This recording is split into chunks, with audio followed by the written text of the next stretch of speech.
नमस्कार, आभार, अभिनंदन और डिजिटल डुंगरपुर के हमारे आज के विशेष कार्यक्रम आज के मेहमान में आपका बहुत बहुत स्वागत है।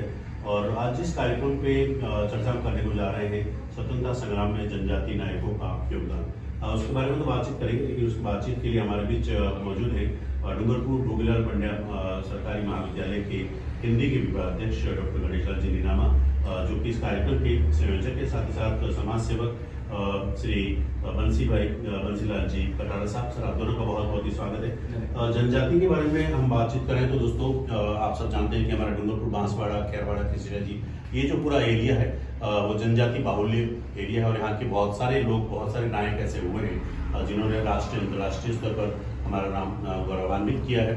गुजरात में भी अगर आप जाएंगे तो गुजरात है, महाराष्ट्र है, इधर से मध्य प्रदेश है, ये पूरा जनजाति बाहुल्य क्षेत्र कहा जाता है। और महाराष्ट्र में नासिक, पालघर के बारे में जहाँ तक मैं जानता हूँ, वहाँ पे काफ़ी काम हुआ है जनजाति को लेकर। उड़ीसा के बारे में हम सब जानते हैं कि हमारी नई जो राष्ट्रपति बनी है महामहिम मुर्मू जी, वो भी मूलतः उड़ीसा की रहने वाली है। झारखंड के बारे में आपको मालूम है, वहाँ की सरकार और वहाँ की पूरी जो बॉडी है वो जनजाति।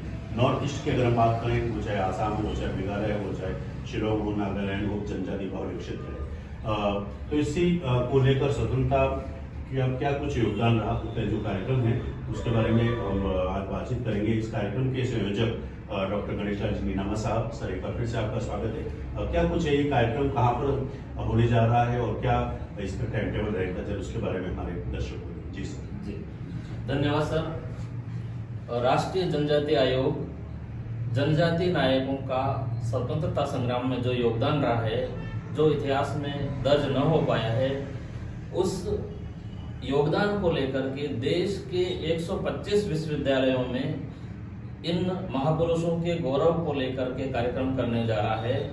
जो डूंगरपुर में हमें एक कार्यक्रम मिला है श्री भोगीलाल पंड्या राजकीय महाविद्यालय को, उस कार्यक्रम को हम दिनांक 8 सितंबर 2022 को प्रातः 11 बजे विजय राजे सिंधिया ऑडिटोरियम में करने जा रहे हैं। इसके लिए राष्ट्रीय लेवल के वक्ता जनजाति आयोग द्वारा भेजे जाएंगे। साथ ही इस कार्यक्रम के तहत राष्ट्रीय लेवल की एक प्रदर्शनी है, वो भी वहां से भिजवाई जा रही है, जिसको हम ऑडिटोरियम में लगाएंगे। तो आम व्यक्ति और विद्यार्थी आकर के उस राष्ट्रीय लेवल की प्रदर्शनी को देख पाएंगे और जनजाति समाज का जो योगदान इस राष्ट्रीय आंदोलन में बना है, उस आंदोलन से अवगत हो पाएंगे और आम विद्यार्थियों को भी जनजाति समाज का जो गौरवपूर्ण संघर्ष और बलिदान है, उस बलिदान से रूबरू हो पाएंगे। इस क्रम में विश्वविद्यालय और महाविद्यालय अपने तैयारियों में जुटे हुए हैं। सर ये बताइए कि ये जो कार्यक्रम है वो वर्ग विशेष का है या इसमें कोई भी आ सकता है? ये कार्यक्रम सर वर्ग विशेष का तो नहीं है, लेकिन इतिहास में जनजाति समाज को जो पर्याप्त स्थान नहीं मिला जी सर। उस स्थान को जैसे अंग्रेजों ने उनके उस संघर्ष को दबा दिया गया जी, और आम जन तक वो बात आ नहीं पाई है जी। उस बात को आम समाज में पहुंचाने के लिए और जनजाति समाज के प्रति जो धारणा है, उस धारणा को बदलने के लिए राष्ट्रीय जनजाति आयोग उसके योगदान को आम समाज में पहुंचाना चाहता है। इसके लिए समाज के सभी वर्ग, सभी लोग उस कार्यक्रम में आ सकते हैं और इस ज्ञान से रूबरू हो सकते। सर बिल्कुल आपने सही फरमाया। मुझे जहाँ तक याद है, एक यहाँ पे हमारे गुजरात बॉर्डर पे एक जगह है बिलुड़ा करके, साबरकांठा जिले में, अरवली जिले में बिलुड़ा और विजयनगर करके, वहाँ पे पाल और खंडवाल करके जो जगह है, वहाँ पे सर 1200 लोग जनजाति के वहाँ पे शहीद हुए थे। लेकिन बहुत सारे मेरे मित्रों को जो जनजाति वर्ग थे, उनको भी मैंने पूछा था, लेकिन nobody was knowing that कि ऐसा कुछ वहाँ पे हुआ है। तो ये बहुत सारी चीजें हैं जो जनजाति ने बहुत ही बलिदान दिया है। और जैसा कि मैंने बताया कि हमारे देश का आधे से ऊपर हिस्सा, वो चाहे ग्रामीण की बात की जाए, साउथ की तरफ है, नॉर्थ ईस्ट की बात की जाए, तो ये जो मेरा पूरा बेल्ट है उसमें काफी योगदान देश आजादी में है। तो साथ ही साथ हमारे देश का जो विकास है उसमें भी जनजाति ने बहुत ही बड़े लेवल पर, अब एजुकेशन में, शिक्षा में भी जनजाति का बहुत बड़ा योगदान मिलने जा रहा है। तो अब मैं चाहूँगा बंसीलाल जी कटारा साहब, और जनजाति के बारे में मैं ये कह सकता हूँ कि जिस तरह से जो एक कहते नहीं प्रवक्ता होते हैं किसी पार्टी का, जिस तरह से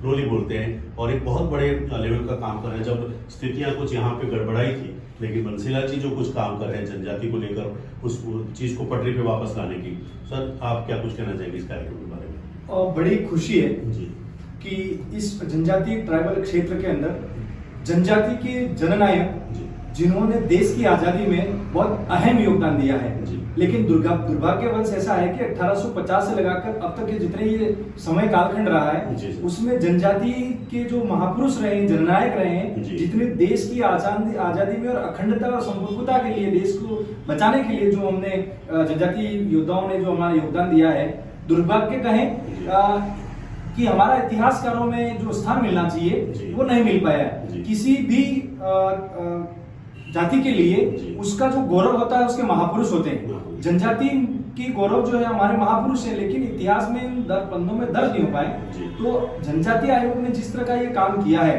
हम टाटिया मामा को लें, हम कालीबाई को लें, हम नानाभाई खाट को लीजिए, जितने भी बिरसा मुंडा है, जितने भी हमारे सेनानी हुए हैं, क्योंकि किसी भी युवा के मन में अगर जनजाति के नायकों की अगर चित्र की बात की जाए तो उसको एक गौरव का अनुभव होता है। वो गौरव का अनुभव राष्ट्रीय जनजाति आयोग अगर कर रहा है तो मुझे लगता है कि हमारे जो युवा है, समाज है, वो ये समझ पाएगा कि हमारी आइडेंटिटी क्या है, हमारा इस देश को बनाने में और देश की इतनी लंबी जर्नी में जनजाति के नायकों का क्या योगदान है। ये बहुत ही बड़ी खुशी का पल है। समाज के नाते या आमजन के नाते हमें इस बात का ध्यान रखना ही चाहिए और होना ही चाहिए कि जितने भी महापुरुष हुए हैं उनके साथ अन्याय इतिहास नहीं कर सकता, को किया तो है उन्होंने। तो बड़ी खुशी का विषय है कि ऐसा कार्यक्रम डूंगरपुर में होने जा रहा है। आमजन से और सभी जनों से ये अपील है, युवाओं के साथ में जो जनजातीय आयोग का कॉन्सेप्ट है, जो हमारी राष्ट्रीय महाविद्यालय कर रहा है, नोमा साहब इसका संयोजक है, युवाओं अगर हमारे पुरखों के बारे में, हमारे जननायकों के बारे में जानेंगे तो उनके मानस पटल पे एक चीज रहेगी कि किस तरह का हमारे महापुरुषों ने काम किया है। अगर युवाओं के मानस पटल पे अगर हमारे पुरखाओं की अगर की हुई जो स्वतंत्रता के लिए लड़ाई है या योगदान है, अगर वो नहीं आ पाता है तो कहीं न कहीं मानस पटल में विकारता रहती है कि हमारे पुरखों ने क्या किया।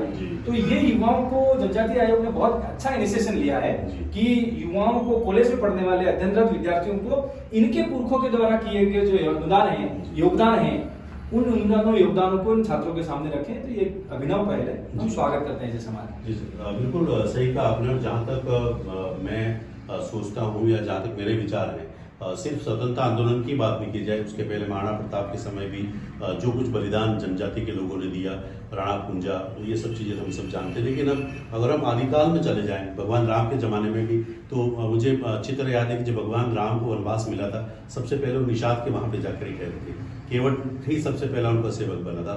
और साथ ही साथ जनजाति का कितना कुछ सहयोग रहा, वो चाहे कलयुग की बात हो, वो चाहे किसी भी युग की बात हो, देश आज़ादी की बात हो।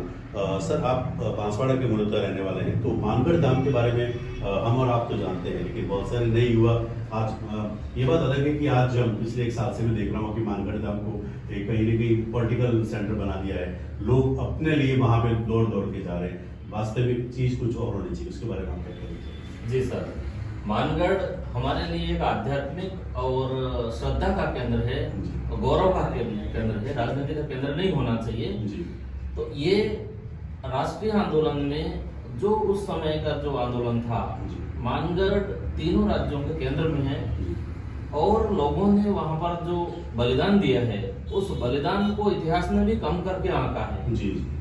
तो इस दृष्टि से देखें, इसको राजनीति का अखाड़ा नहीं बना करके ये राष्ट्रीय गौरव का विषय है। जनजातीय समाज का जो त्याग और बलिदान है इस देश के लिए, उसको याद करने की दृष्टि से उसको इतिहास में पर्याप्त स्थान मिले और राष्ट्रीय गौरव के रूप में उसको पहचान मिले, ये हम चाहते हैं और यही काम राष्ट्रीय जनजातीय आयोग कर रहा है। जैसा आंदोलन, ये भीलों का आंदोलन है जी। ये आंदोलन, इसके साथ ही जो एक ही आंदोलन चलाया जी। माननीय जो मोतीलाल तेजावत जो समाज सेवक थे, उनके आंदोलन का इतना प्रभाव पड़ा कि जो गुजरात में अभी आपने बताया, पाल चितरिया और दड़वाव गांव में जो आंदोलन हुआ था, उस आंदोलन में अंग्रेज अफसर ने आकर के उनको सीधे गोलीबारी करवा दी। वो कांड भी मानगढ़ के जैसा ही कांड हुआ है। 7 मार्च 1922 उसकी घटना बताई जा रही है, उसमें भी हजारों लोग शहीद हो गए। वो सब भीलों का आंदोलन है, इसको हम भीलों को केंद्रित करेंगे। ये भीलों का योगदान भी इतिहास में कहीं दर्ज नहीं है। जो इसलिए ये मानगढ़ और चितरिया पाल चितरिया के जो बड़े कांड है, ये भील समाज का योगदान है जो इतिहास में दर्ज होना चाहिए जी ये, ताकि समाज को इसके योगदान की जानकारी हो जानकारी सके। और ये अभिनव पहल जनजाति आयोग कर रहा है, तो बच्चे जो आने वाली पीढ़ी इन महापुरुषों को, इन जननायकों के बारे में जान पाएगी और आम विद्यार्थी को इस क्षेत्र में शोध करने का नया विषय इन्होंने दिया है, ताकि इतिहास की पुनर्लेखन हो सके और जनजाति समाज को गौरव और सम्मान महसूस हो सके और आम जन में भी इनके प्रति सम्मान और गौरव की भावना जगे। यह प्रयास जनजाति आयोग जी। बंसीलाल जी, मैं आपसे जरूर पूछना चाहूंगा कि हमारी यहाँ की बात की जाए, डूंगरपुर की बात की जाए, तो वो चाहे काली माई की बात हो, जयनाला जी खान की बात हो, बहुत सारे देश आज़ाद होने के बाद भी हमारे यहाँ पे बहुत सारे हमारे भाई बंधु हैं जो कि मिलिट्री में गए और देश की सेवा दी। गुमान सिंह जी मुझे तो जनजाति के नहीं थे, लेकिन वो गुमान पूरा जनजाति का एरिया है और पूरे देश की सेवा किस तरह से उन्होंने की हम सब जानते हैं। क्योंकि यहाँ का हर व्यक्ति रहने वाला है, जरूरी नहीं उसी जाति का हो, लेकिन जनजाति क्षेत्र से विभूषित है। अब आपने बताया कि गुरु गोविंद के बारे में हम सब जानते हैं, सुरमाल जी, संत सुरमाल जी के बारे में भी जानते हैं, क्योंकि एक सामाजिक क्रांति की जहाँ तक जैसे स्वामी दयानंद सरस्वती, आर्य समाज और ये सब हुए, अब वो कहीं न कहीं गुरु गोविंद ने और सुरमाल जी ने भी किया। उसके बारे में क्या कुछ कहना चाहिए? सती सुरमाल जी एक उस कालखंड में एक अच्छे तपस्वी जी हुए, और लोगों को कम ही पता होगा कि सती सुरमाल दास ने अंग्रेज शासन काल में अंग्रेजों से उस समय लोहा लिया।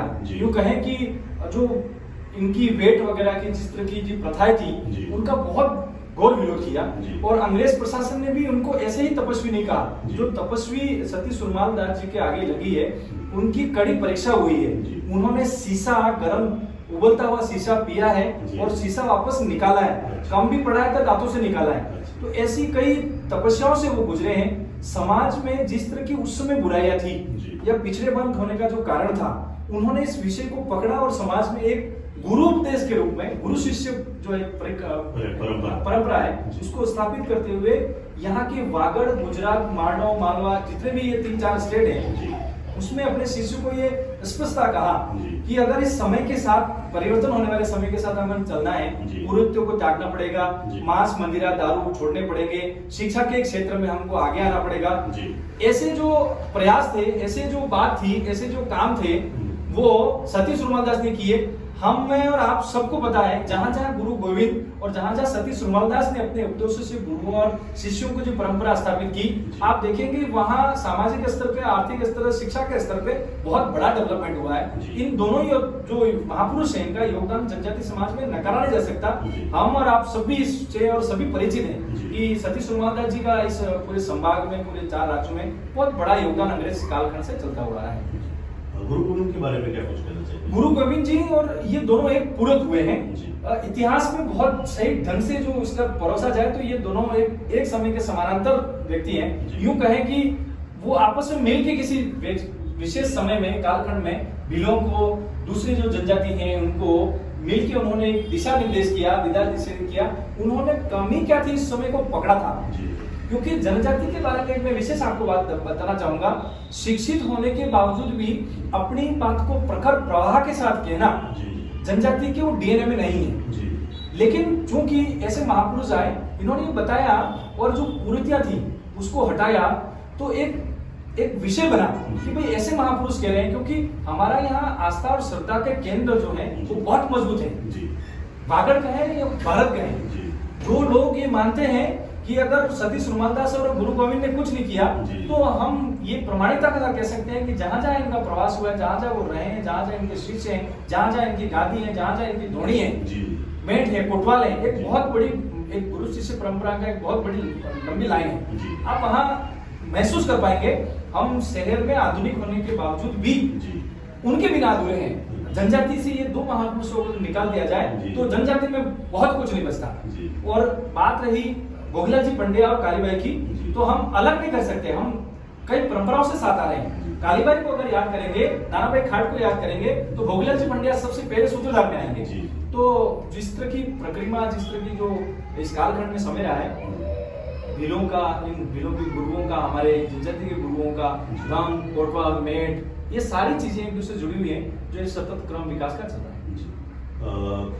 शिक्षा की बात करें, काली बाई की बात करें, तो सर आप शिक्षा भी दें। सबसे पहले तो आज शिक्षक दिवस है, आपको बहुत बहुत बधाई और शुभकामनाएं। एजुकेशन में मैंने देखा कि कुछ साल पहले जब मैं बाहर था तो यहाँ की एजुकेशन थी, टीचर्स भी बहुत कम बन पाते थे और डॉक्टर्स तो क्या सपने की बात होती थी, डॉक्टर्स इंजीनियर। आज हम देख रहे हैं कि हमारा मेडिकल कॉलेज यहाँ पे खुले, आधे से ऊपर डॉक्टर्स जनजातीय संप्रदाय से, टीचर्स हैं काफ़ी अलग अलग, आईटीज़ में बहुत, इंफॉर्मेशन टेक्नोलॉजी डिपार्टमेंट में बहुत सारे गए हुए हैं। क्या कहना चाहेंगे ये जो अचानक, क्योंकि मैंने देखा कि लोग, एक दो मेरे मित्रों ने भी कहा कि पिछले 30-35 सालों में आप लोगों ने जो बहुत ही जल्दी इस चीज़ को कैप्चर किया है, ये बहुत ही आश्चर्य की बात है। तो एजुकेशन में ये जो बदलाव आए उसके बारे में क्या कुछ कहना चाहिए एज ए टीचर? जी सर, इसमें क्या है, एजुकेशन पहले विद्यालय ही कम हुआ करते थे, ऐसे में शिक्षा नहीं हो पाई। लेकिन ये जो आज़ादी के पूर्व से लेकर के जो कुछ प्रयास किए गए, गोविंद गुरु इनके सबसे पुरोधा है जी। गोविंद गुरु जी ने महसूस किया कि शिक्षा के बिना इंसान का विकास संभव नहीं है। पहले ऐसे संत, समाज सुधारक और राष्ट्र निर्माता थे ये। इन्होंने कहा कि भीलों में सामाजिक और आध्यात्मिक सुधार के साथ साथ इनके अंदर शिक्षा का सुधार भी आवश्यक है। इस बात को मान करके उन्होंने शिक्षा की क्रांति को जगाया जी। और शिक्षा क्रांति ही मानव के परिवर्तन का प्रमुख अंग है। तो इसके लिए गोविंद गुरु ही पहले शिक्षक माने गए और वही जो आध्यात्मिक गुरु के साथ साथ में इस तरह के शिक्षक हुए और समाज का मार्गदर्शन किया। उन्हीं के प्रयासों से बाद में जाकर के भोगीलाल जी पंड्या और प्रजामंडल ने गांव-गांव स्कूल खोल करके जनजाति समाज में शिक्षा का प्रचार प्रसार किया। इसी क्रम में आज इस जिले में अधिकांश विद्यालयों में और हॉस्पिटल में डॉक्टर, शिक्षक वो सारे कर्मचारी आए हैं। और कालीबाई का संघर्ष तो सबको पता है, इतिहास में दर्ज है कि गुरु के लिए उन्होंने अपना सब कुछ न्यौछावर कर दिया। और गुरु, ये जो शिक्षा की क्रांति भी एक राष्ट्रीय आंदोलन की क्रांति थी जी।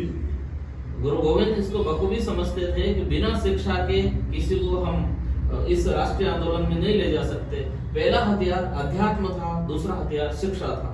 इसके माध्यम से उन्होंने आध्यात्मिक क्रांति के साथ साथ राष्ट्रीय आंदोलन की क्रांति जगाई और ये प्रमुख हथियार के रूप में शिक्षा उभरी। बहुत बहुत धन्यवाद सर, डॉक्टर गणेश जी नीनामा साहब और बंसी भाई कटारा साहब, आपको, आप हमारे साथ जुड़े। और एक बार फिर से बता दूं कि ये जो कार्यक्रम है, स्वतंत्रता संग्राम में जनजाति नायकों का योगदान, हमारे शहर में जो नगर परिषद का ऑडिटोरियम है वहाँ पे 8 तारीख को और 11 बजे, और डॉक्टर गणेश नीनामा जी इसके मुख्य संयोजक हैं।